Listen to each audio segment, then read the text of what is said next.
Man's Search for Meaning was written in 1959 by Viktor Frankl.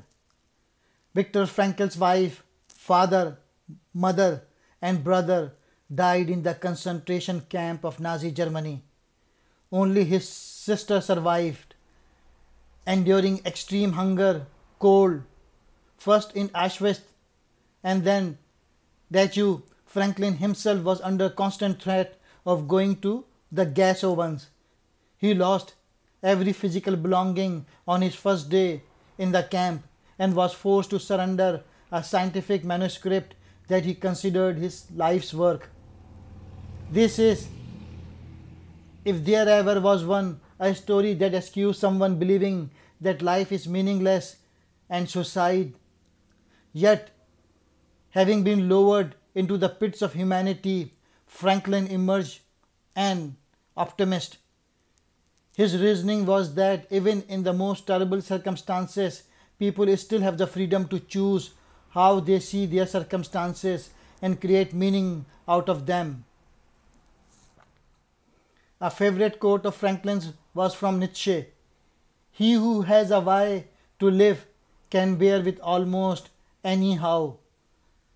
The most poignant bits of this classic are Frankl's recollection of the thoughts that gave him the will to live.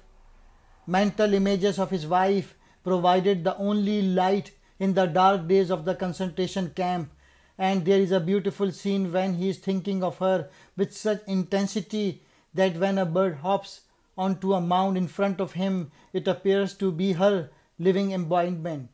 He also imagined himself after liberation in lecture hall telling people about what must never happen again. This proved to be the prophetic. Finally, there was the desire to jot down notes, remember from his lost manuscript.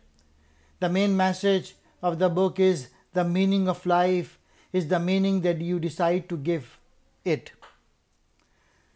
We are not here to judge life according to what we expected from it and what it has delivered. Rather, Viktor Frankl realized we must find the courage to ask what life expects of us day by day.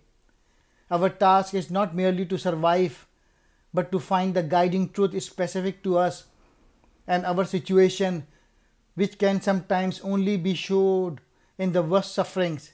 Indeed, Franklin says that rather being a symptom of neurosis, suffering may well be a human achievement. The emphasis on responsibility that we find in Stephen Covey, The 7 Habits of Highly Effective People, for example, is directly inspired by Frankl, and the work is referenced in a number of books.